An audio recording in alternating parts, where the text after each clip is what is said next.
to the Splash Live. I'm Ronnie Dahl. Thanks for sharing your morning with us. Hey, many of us have thought about attempting to grow our own food. I just put together my own raised bed planter. We'll see how that goes. But for so many people, we don't know where to start or don't have the space. Community gardens are filling that gap and bringing people together at the same time. And to talk about so much more with the community gardens, let's bring in Amos DeRosier with the West Bloomfield Parks. Thank you for being with us this morning. Good morning. How are you? I am great. I had the opportunity to see the community garden last week. I was out for the Beekeeper for a Day event. So impressive. Yeah, the Beekeeper for a Day was it's a separate event that was put on by our naturalist, and that is new. That was, I guess, it was put out there by Bees in the D and Henry Ford just a couple years ago. So that is a lovely addition to Carner Farm. So the farm, the community garden that I saw, it was really quite substantial. How does it work?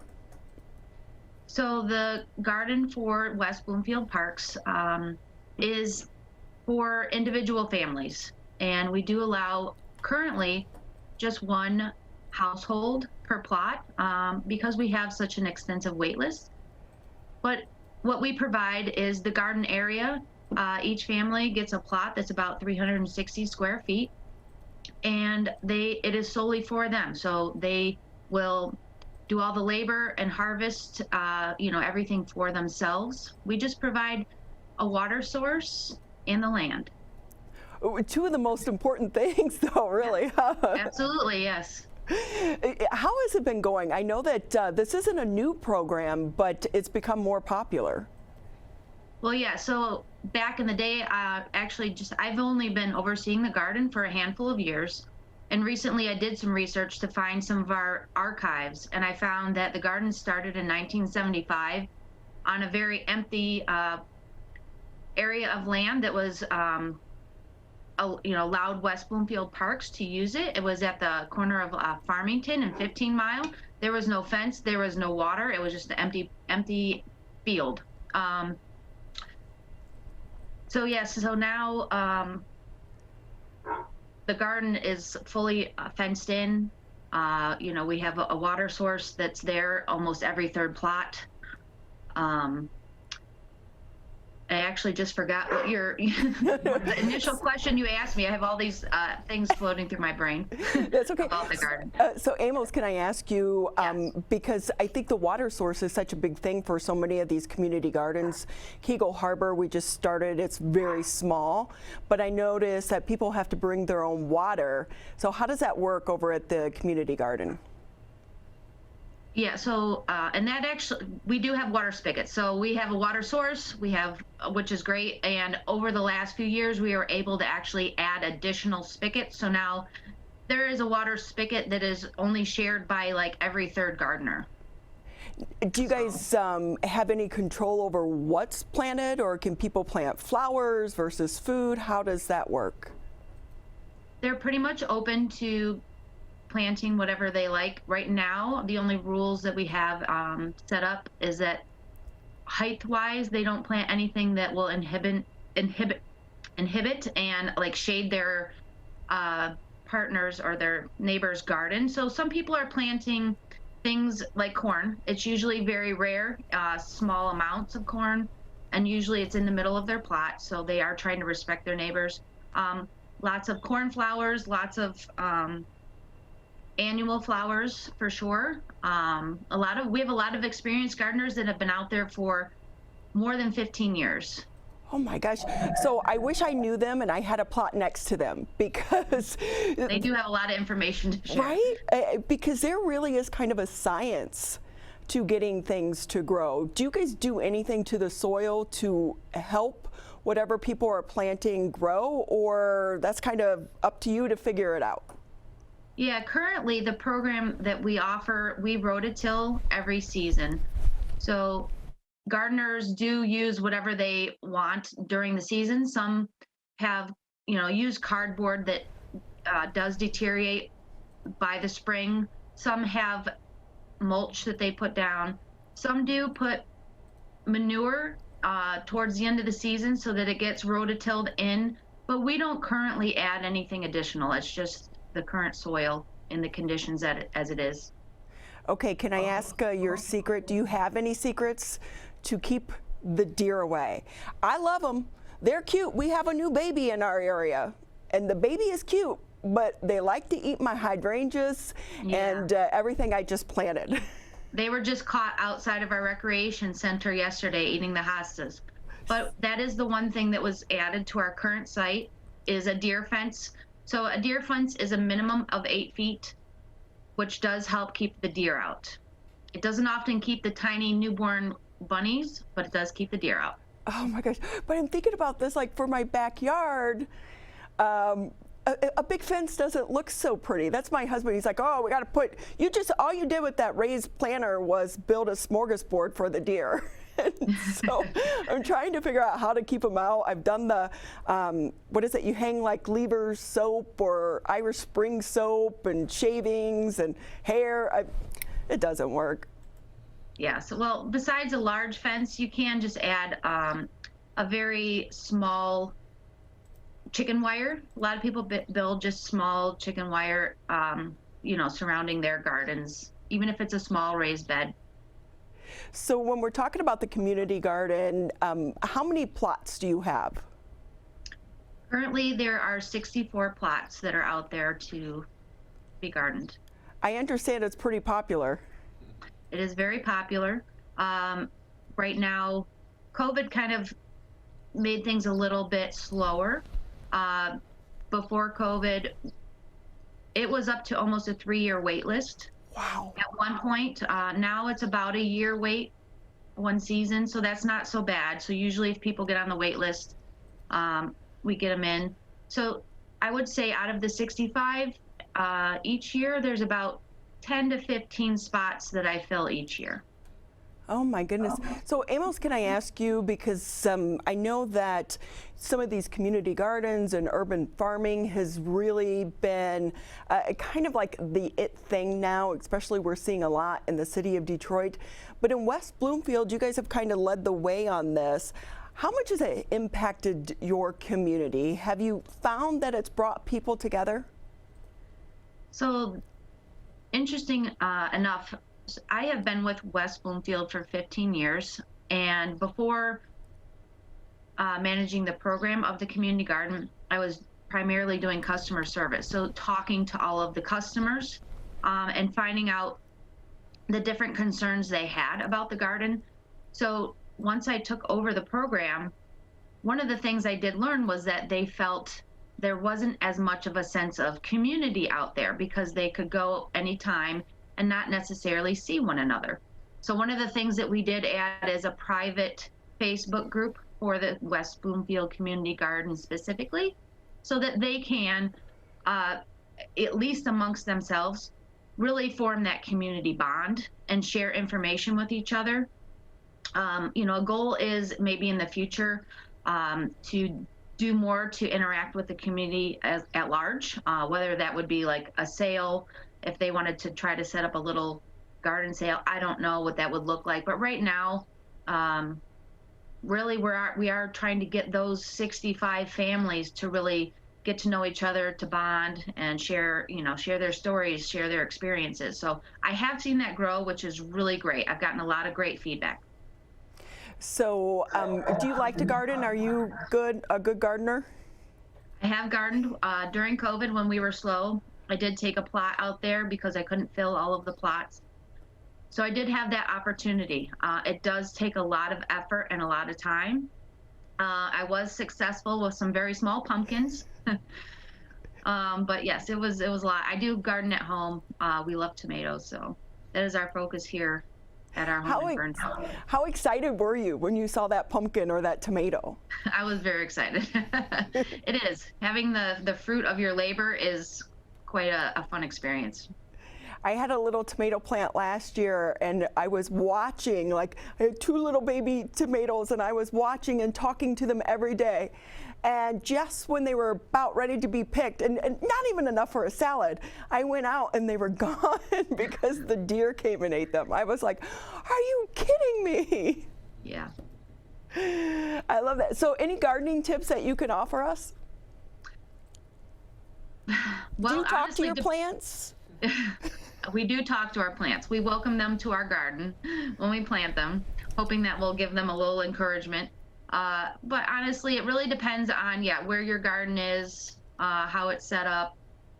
Everybody has, even out at our community garden, sometimes they struggle with mites, with slugs, with different things. But there's a lot of information out there on the internet, which is very helpful for the different scenarios. But yeah, just really enjoying what you're doing, I think, is really, regardless, being out there, putting your hands in the dirt, and hoping for the best. Usually people enjoy it, even if their harvest is not bountiful. They still really enjoy the experience. Right. And then you get some of the neighbors where they're dropping off like zucchini and cucumbers and tomatoes because they get too many, and I can't even get one little tomato to grow. That's a true story. Amos, it was so fun. Hey, if people want to find out more to get on the wait list, how can they do that? Yes, they can just call up to our front desk at the Recreation Center and talk to our customer service team, 248-451-1900. They will just get all their information and they will add them to the wait list, which is ongoing. So once you're added to the wait list, you will be there until you hear from us. Oh, so like even like next year or the year after. Correct. So Correct. Once you get on it, you're on it. That's good to know. Is there a fee associated with it, by the way? Yes, $40 for residents. We currently have a handful of non-residents. That's currently 50. Again, depending year to year on the demand by residents. We definitely service our residents first of West Bloomfield. So we do offer some plots to non-residents as they are available, depending on demand. Well, it seems like it's in a nice location, a very relaxing location. You can go out there, get your hands dirty, pick your vegetables, and enjoy Mother Nature. So for those that don't know where it is, do you want to fill us in? So yes, it's at Carner Farm, which is on Halstead Road between 15 and 16 Mile. It shares a home with our dog park. But yes, that is where it is located. I love that barn out there too. It looks so... It is a gorgeous place. Right? And if you're out there on a beautiful day, the sky is amazing because there is not a lot of trees around. So you have an absolutely beautiful view of the sky. And it is very relaxing. Oh, well, Amos, thank you so much for being with us, and happy gardening. Thank you. You as well. Good luck with those tomatoes. Right. Hey, by the way, if you have any extras, you can just drop them off on the front doorstep here at Civic Center TV. We'll eat them. All right. Sounds good. Have a happy day. Thank you again for being with us. You as well. Great conversation. It's gardening season. Get out there, get your hands dirty, grow your own food. Maybe not enough to eat all summer, but at least one salad. Hey, of course, we always like to tell you about this, and no one ever takes advantage of it. So go ahead. If you know someone making a difference, let us know about it. Right there, that QR code on your screen. All you have to do is hold your phone up to it. It's going to pop up a Google form, and you can put a person's name in that you would like to recognize and tell us why and what they're doing to help improve our community. It can be a person, a business, or an organization. And you can also find the form by going to civiccentertv.com. We want to hear about them. We'll be right back here on The Splash. We'll be right back with The Splash Live.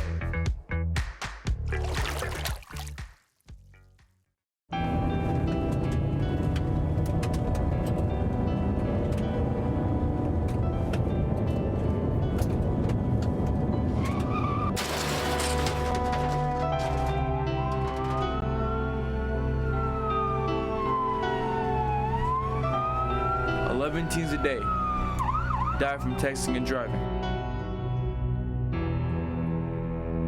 Don't text and drive. Now that the vaccine is available for children 5 and up, Why do you recommend it? Kids are part of the community and they can spread COVID. We're seeing both healthy children getting sick from the virus as well as children with underlying health conditions. They can easily bring the virus home to other people that are vulnerable and make them sick as well. This vaccine can change that and keep children safe. It's essential that your children get vaccinated to protect them, to protect your families, and to protect those in the community around you. And now, back to the Splash, live. Hey, taking a quick look at some of the things that are going to be happening around town. Ever want to try to go fishing? Been a little bit afraid, don't like to touch the worms? Well, this next event is exactly for you. Twice a year, the Michigan DNR waives all fishing license fees, and the West Bloomfield Parks is taking advantage by offering a fishing outing. It's happening Saturday, June 12th. At Marsh Bank Park at the fishing pier there. It's for kids ages 3 and up, so even all you big kids, all of us adults. If you have never been fishing before, no problem, the staff members are going to be there to help. They will have a few fishing poles, so if you don't have one, you can still catch your big catch. Get that? Haha. Hey, parents need a date night but can't find a babysitter? Check out Kid Create Studio this Saturday. While you enjoy your time off, your kids can have fun and create a masterpiece while learning art concepts. It's this Saturday, 5:30 p.m. You do need to sign up. Find out more information on the Kid Create Studio website. You're watching The Splash Live, a show dedicated to all things West Bloomfield, Keagle Harbor, Sylvan Lake, and Orchard Lake. And you can catch the show live Monday through Friday, 9:30 a.m. until 10, and on demand at civiccentertv.com. We'll be right back. We'll be right back with The Splash Live.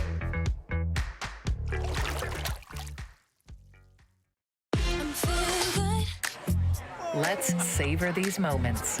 Made possible by the COVID-19 vaccine.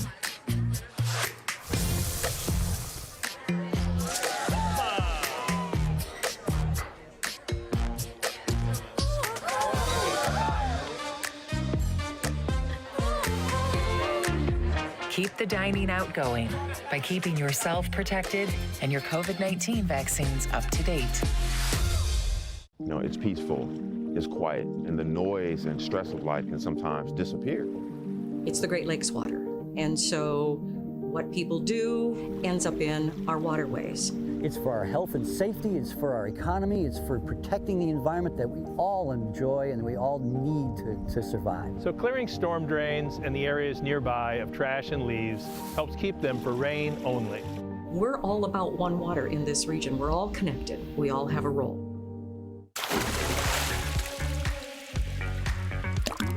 And now, back to The Splash, live. So the saying goes, necessity is the mother of invention, and that is what motivated our next guest, Patty George-Geverink. When she couldn't find books appropriate for adults with autism, she decided to publish her own. And her project, Pages of Giving, was born. Patty joins us now. Good morning. Thank you so much. Hi, Ronnie. Thank you for having me. It's exciting. We're excited to have you, but first, can I ask you, where are you right now? I actually had to join en route, and I tried to be on this beautiful little pathway, and that Wi-Fi did not work out for me. So I am actually in Rochester. I'm at this fabulous little place called Paint Creek Cider Mill. They have an amazing trail that just goes on forever out here that's absolutely beautiful. And my morning started in this area, and so I thought I would come and take advantage of this place to do this. So Patty, we were envious of your background. It's a pretty cool little building. I'm really glad that they let me in here. Hey, so I'm excited to talk about this project. Hannah Ritchie, who we had on earlier this week, recommended that we reach out to you. Tell us more about Pages of Giving. Well, I worked for a special needs day program here in Rochester. And I was introduced to that by my cousin John, who has autism, and that organization did tons of stuff for him. And when we assumed responsibility for him, I had noticed that, you know, what the place was and how great it was. And I wanted really badly to get involved. And I twisted everything around. I even started a housekeeping business so that I had time to be involved in what they had going on, because it was such an amazing place. And that led to me being employed there. And when I was employed there, we did morning devotions for our meetings in the mornings. And I couldn't find material that was simplistic enough to discuss with my participants, and that wasn't filled with like children's graphics or weren't really childish. And some of them were quite bothered by that. They didn't really want to have any part of the discussion because they've seen the children. They don't want to be treated like children. They don't want to be assumed as children. And so I swore that one day I would do a project to where I was making a book for them that was fit for them. And then when the pandemic hit, I had to go home and be with the family and take care of all of the other things that, you know, we all had to deal with throughout the pandemic. And that's when I started dabbling around with kind of computer graphics. And I realized that I was capable of making this book. And so I jumped right on it. The book came through really well, and it kind of sparked a whole thing for me. So without working, I wasn't able to continue to give financially to Dutton Farm. And so it was really important for me to keep giving back for as much as they've done for our family. And so I decided that this would be book projects, to where I would share profits with Dutton Farm for every book that was sold. And I had such a great response for that, I decided to just kind of keep rolling with it. So now we have our second round of books, and we will be working on our third very soon. This is amazing to me. What was it like for you to try to teach yourself how to get on the computer, make a book, and then take it to the next level?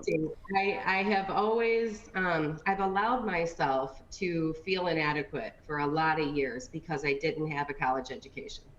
And I didn't assume that I would ever be able to do anything like this without a million people, you know, pushing me along the way. But when you're sitting at home and you have nothing to do, you figure it out. So what happened for me was when my husband and I plan on going completely remote and traveling by the 1st of next year. And so in the midst of that, it was kind of trying to plan and figure out how are we going to support ourselves while we're out on the road. And what good can we bring into the world? I don't have any interest in doing anything unless it helps somebody somewhere down the line. And so we come up with a million different ideas and a million different things that we think that we're going to go and try to pursue. But I'm sorry, getting background noise. The people are coming in. That's okay. Sorry, it's okay. It's a casual conversation. We're all good. It's real life, Patty. Okay, so anyway, we decided that these books were going to be kind of how we were going to do this. And so with this book, the first one being with Dutton Farm and proceeds going to help them, the second round of books is going to a more personal nature, to where it's helping out my nephew who needs some extra therapies and things like that for ADHD. And then when we get on the road, I just kind of plan on taking different organizations and causes and kind of following wherever they lead me to help in whatever capacity we can. So you're such an inspiration. Can I ask you, how have these books been received? Well, they are new, and I haven't quite learned how to market them. So what I have gotten back was, that they are excellent books and that they should be everywhere. It is kind of the first time I've done something that I'm really proud of, and that I think they are excellent books. I think that they should be in the hands of every special needs adult. There's a lot of good affirmations in here that they really need to hear. And then the next books were done because everybody kept saying, well, this isn't just for special needs. This is for everybody. Don't you know everyone? You should remarket this to not say special needs. And for me, that was a great idea because I would love to sell more books to a broader spectrum. But at the same time, I didn't make those particular books for everyone. I made them for my people. And it's going to stay for my people. And so I said, well, then I'll just keep making more books and I'll make one for everyone. Affirmations kind of are designed for particular people or particular careers or particular things. And so I just am going to keep rolling with it. So I got the special needs adults, and then the young children. Next will be tweens, and then I'll just kind of move on to whatever I feel led to next. So, Patty, I know you were kind of, thrust into this world and learning about adults with disabilities. What have you learned from this? From the whole thing, I've learned to check myself. I've learned that there's needs in the world beyond myself. I've learned that you can't judge a book by its cover. I've learned that patience with the world itself is more important than I ever gave it credit for. Mm. See, and those are, things that all of us really need to take time to learn. Yeah, well, until you see, kind of what the special needs world has to offer, sometimes it's not really doable, and so getting the awareness out and being able to introduce the world to such a fabulous community is kind of quite a blessing. Oh, and you're a blessing too. And so with that, Patty, where can people find more about the books? I know you have a Facebook page. I do have a Facebook page. It's just Pages of Giving. Generally, you can get right to it through there. I have, the books are on Amazon. And so I have an author page on Amazon. You can find that at amazon.com/author/Pages of Giving. And all of my information will pop up right there. And then I'm also available on my email at pattygeverink@gmail.com. So Patty, we only have about a minute left. Can I ask you, how'd you come up with the name Pages of Giving? It just came to me. It just made sense. Yeah, it just made sense. The books are about giving. It just fell into place. Oh, well, it has been such a pleasure to have you on the show. Thank you so much, and keep doing amazing things. Thank you, Hannah Ritchie. She texted me another person this morning. She's so great. They are so supportive and wonderful. Well, it seems that they think a world of you as well. So thank you so much for what you're doing, and continue to live those dreams and help other people. I appreciate it, Ronnie. Thank you. Happy day to you, Patty. You as well. Again, if you want to find out more about the books, just Google Pages of Giving. It will come up. That's going to do it for today's edition of The Splash Live. I want to say thank you to our guest for taking time to be with us, and of course to you as well. Our friends in Sylvan, Kego, Orchard Lake, and West Bloomfield for tuning in. And in case you didn't know, you can also catch The Splash Live on My Michigan TV, a new streaming service dedicated to telling stories about people and places across the Mitten State. Just download the app for free on your smartphone or your smart TV. Have a great day, everyone.